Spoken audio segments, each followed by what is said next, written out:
Hello friend, आज हम आपको दुर्गाष्टमी व्रत कथा सुनाने जा रहे हैं। सनातन धर्म में माँ दुर्गा को परम शक्ति का स्वरूप माना गया है। वे ही सृष्टि की रचयिता, पालनकर्ता और संहार करता है। उनके बिना ये जगत की कल्पना करना भी संभव नहीं है। आराधना नवरात्रि में होती है, लेकिन बहुत कम लोग ही जानते हैं कि हर महीने शुक्ल पक्ष की अष्टमी तिथि को माँ दुर्गा के प्रति समर्पित एक विशेष व्रत रखा जाता है, जिसे मासिक दुर्गा अष्टमी कहा जाता है। यह व्रत विशेष रूप से उन श्रद्धालुओं के लिए अत्यंत फलदायी माना गया है जो नियमित रूप से देवी दुर्गा की आराधना करते हैं। मासिक दुर्गा अष्टमी उन्हें वह अवसर देती है कि वे हर महीने माँ दुर्गा की विशेष पूजा आराधना करके विशेष कृपा प्राप्त कर सकते हैं। यह व्रत शुद्धता, साधना, समर्पण का प्रतीक है। इसमें माँ के स्वरूपों का ध्यान, मंत्रों का जाप, उपवास और आरती द्वारा देवी को प्रसन्न किया जाता है। मान्यता है कि जो भक्त माँ दुर्गा की सच्चे मन से आराधना करते हैं, उन्हें जीवन के हर कार्य में सफलता प्राप्त होती है, चाहे वह स्वस्थ हो, धन हो, विवाह हो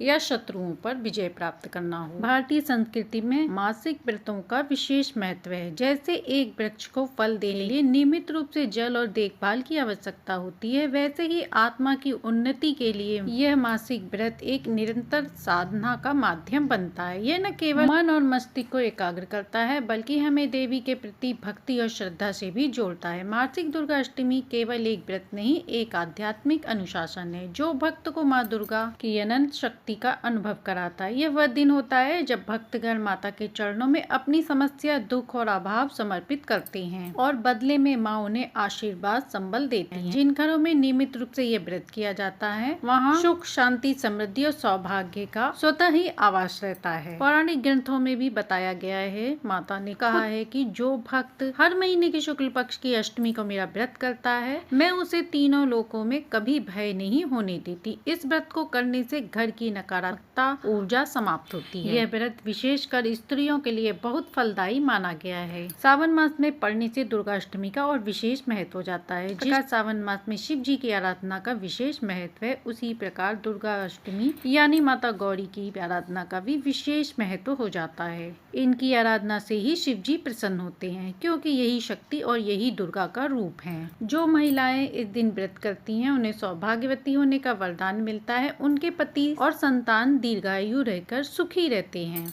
इस दिन भक्तगण सुबह सवेरे स्नान करके माँ दुर्गा की चित्र या मूर्ति गंगा जल से शुद्ध करें, लाल फूल, कुमकुम, अक्षत और चंदन से माता का पूजन करें और दुर्गा सप्तशती या कवच का पाठ करें। दिन भर उपवास रखकर माता का ध्यान करते हैं और रात्रि में कथा, आरती और प्रसाद के साथ व्रत को पूर्ण करते हैं। कथा के अनुसार एक नगर में एक वृद्धा स्त्री रहती थी। वह अत्यंत निर्धन थी और जीवन यापन के लिए दिन भर भिक्षा मांगकर ही अपना गुजारा करती थी, परंतु उसकी भक्ति में कोई कमी नहीं थी। वह प्रतिदिन प्रातः काल उठकर माँ दुर्गा का ध्यान करती, उन्हें जल चढ़ाती और सच्चे मन से प्रार्थना करती। उसके पास पूजा की सामग्री नहीं होती, परंतु श्रद्धा इतनी प्रबल थी कि वे देवी माँ उस पर विशेष कृपा रखती। एक दिन वह वृद्धा एक साधु के पास पहुंची। उसने उसे बताया कि यदि वह हर महीने शुक्ल पक्ष की अष्टमी तिथि को माँ दुर्गा का व्रत करे तो उसके जीवन की सारी कठिनाइयाँ धीरे धीरे समाप्त हो जाएगी। वृद्धा ने उसी क्षण से संकल्प लिया कि वह हर महीने मासिक दुर्गा अष्टमी का व्रत पूरी श्रद्धा से करेगी। पहले ही अष्टमी को उसने उपवास रखा। कोई विशेष सामग्री नहीं थी। उसने नीम के पत्ते, जल और अपने हृदय की भक्ति से माँ को उसे अर्पण किया। उसी रात उसे स्वप्न में माँ दुर्गा के दर्शन हुए। माँ ने कहा, बेटी, तेरी भक्ति से मैं तुझ पर प्रसन्न हूँ। मैं तुझे आशीर्वाद देती हूँ कि तेरे जीवन में से अब कोई भी अभाव नहीं रहेगा। अगले ही दिन नगर का सेठ वृद्धा के घर आया और बोला कि उसके घर में काम करने के लिए एक भरोसेमंद व्यक्ति की आवश्यकता है। वृद्धा को नौकरी मिल गई। धीरे धीरे उसके जीवन में समृद्धि आने लगी। न केवल वह, बल्कि आसपास के लोग भी उसकी भक्ति को देखकर प्रेरित हुए और मासिक दुर्गाष्टमी व्रत करने लगे। कुछ समय बाद उसी नगर में एक अत्याचारी राजा का शासन था, जो धर्म और देवी देवताओं में विश्वास नहीं रखता था। उसने अपने राज्य में व्रत, पूजा और देवी आराधना पर प्रतिबंध लगा दिया था, लेकिन वह वृद्धा फिर भी छुपकर मासिक दुर्गाष्टमी का व्रत करती रही। एक बार राजा को इसकी जानकारी मिली और उसने वृद्धा को दंड देने का आदेश आदेश दिया। वृद्धा ने माँ दुर्गा से प्रार्थना की, हे अम्बे माँ, यदि मेरी भक्ति सच्ची है तो आप स्वयं मेरी रक्षा करें। जैसे ही सैनिक वृद्धा को बंदी बनाने आए, उसी समय आकाश में से तेज गर्जना हुई, बिजली कड़कने लगी और चारों दिशाओं में अंधकार छा गया। एक दिव्य रूप प्रकट हुआ। माँ दुर्गा अपने सिंह पर सवार होकर प्रकट हुई और उन्होंने राजा को चेतावनी दी, जो मेरे भक्त को कष्ट देता है उसका मैं सर्वनाश निश्चित ही। राजा भयभीत हो गया और तुरंत अपने किए की क्षमा मांगने लगा। उसने राज्य में पुनः पूजा पाठ और व्रतों को अनुमति दे दी, वृद्धा को सम्मान किया और नगर में माँ दुर्गा का एक विशाल मंदिर का निर्माण कराया। उस दिन से लेकर आज तक मासिक दुर्गा अष्टमी का व्रत श्रद्धा और आस्था से किया जाता है और माँ दुर्गा अपने भक्तों की रक्षा करती हैं, जैसे उन्होंने उस वृद्धा की रक्षा की थी। यह कथा सिखाती है कि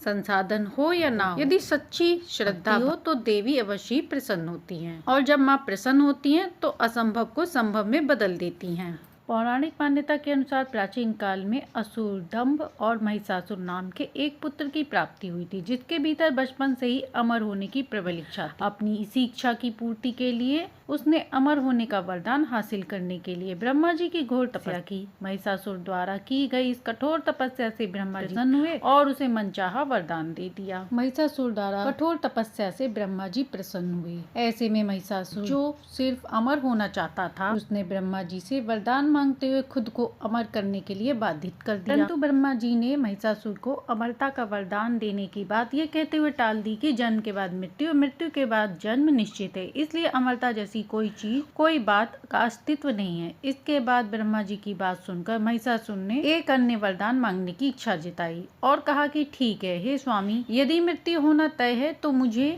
ऐसा वरदान दीजिए कि मेरी मृत्यु किसी स्त्री के हाथ से हो। इसके अलावा कोई अन्य दैत्य, मानव या देवता कोई भी मेरा वध न कर पाए। जिसके बाद ब्रह्मा जी ने उसे यह वरदान दे दिया। ब्रह्मा जी द्वारा वरदान प्राप्त करके महिषासुर अहंकार से अंधा हो गया और उसके साथ ही उसका अत्याचार, मौत के भय से मुक्त होकर उसने अपनी सेना के साथ पृथ्वी पर, लोक पर आक्रमण कर दिया। इससे धरती पर चारों ओर तबाही मच गई। इसके बल के आगे समस्त जीवों और प्राणियों को नतमस्तक होना पड़ा। इसके बाद पृथ्वी और पाताल को अपने अधीन कर वह और अहंकारी बन गया। महिषासुर के इंद्रलोक पर भी आक्रमण कर दिया। उन्होंने इंद्र को पराजित कर स्वर्ग पर कब्जा कर लिया। महिषासुर से परेशान होकर सभी देवी देवता, देव अर्थात ब्रह्मा, विष्णु, महेश से सहायता मांगने पहुँचे। इस पर विष्णु जी ने उनके अंत के लिए देवी शक्ति के निर्माण की सलाह दी। इसके बाद सभी देवताओं ने मिलकर देवी शक्ति को सहायता के लिए पुकारा और इस पुकार को सुनकर सभी देवता के शरीर में से निकले तेज ने एक अत्यंत सुंदर सुंदरी का निर्माण किया। उसी तेज से निकली माँ आदि शक्ति, जिनके रूप और तेज से सभी देवता आश्चर्यचकित हो गए।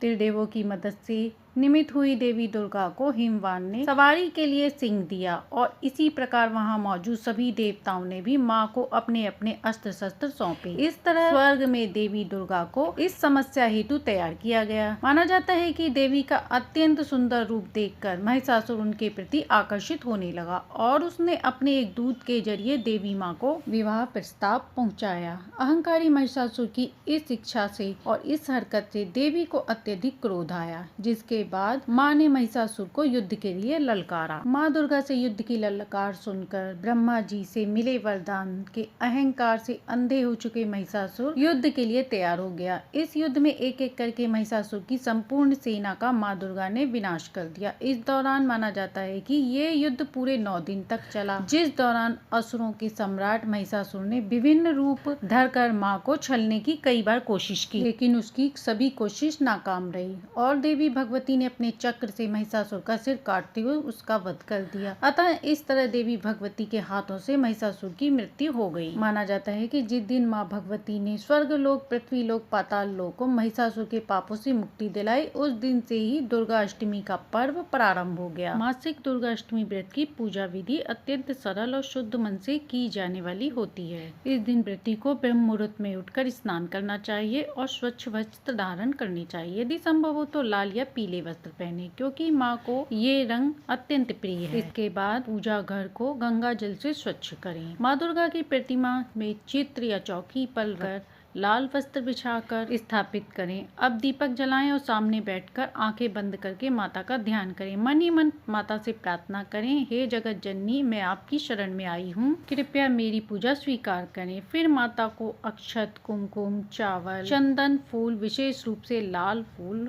अगरबत्ती अर्पण करें। इसके बाद जल स्थापित करें और जल हाथ में लेकर कहें, मैं आमुक नाम आमुक स्थान पर मासिक दुर्गाष्टमी व्रत कर रही हूँ, कृपया मेरी पूजा स्वीकार करें और मुझे शक्ति, स्वस्थ और समृद्धि प्रदान करें। अब माँ दुर्गा को गुड़ का भोग लगाएं और नैवेद्य चढ़ाएं। आप फल, फूल, मिठाई, गुड़, नारियल, खीर का भोग भी लगाएं। फिर दुर्गा सप्तशती का पाठ करें। यदि समय ना हो तो देवी स्तुति, दुर्गा चालीसा या दुर्गा जी के 108 मंत्रों का जाप करें। पूजा के बाद कपूर जला के माता की आरती करें। पूजा में कोई गलती हो तो उसके लिए क्षमा याचना करें। इसके बाद भोग परिवार के सदस्यों में प्रसाद के रूप में बांटते हैं। इस व्रत में उपवास करते हैं, कुछ लोग फलाहार करते हैं या फिर शाम को पक्का भोजन भी, मीठा भोजन ग्रहण कर सकते हैं। और यदि उपवास नहीं कर सकते तो वे दिन भर माँ का ध्यान करते हुए सात्विक भोजन ग्रहण करें। दिन भर अपने व्यवहार में शुद्धता रखें और माता के मंत्रों का जाप करते रहें। यह व्रत जितना शुद्ध मन से किया जाए उतना ही फलदायक होता है। मासिक दुर्गाष्टमी व्रत करने से सभी संकटों का नाश होता है और माता की विशेष कृपा घर पर बनी रहती है। तो ये थी दुर्गाष्टमी की पूजा विधि व कथा। आशा है आपको ये पूजा विधि व कथा पसंद आई होगी। यदि पसंद आई हो तो लाइक, सब्सक्राइब करें।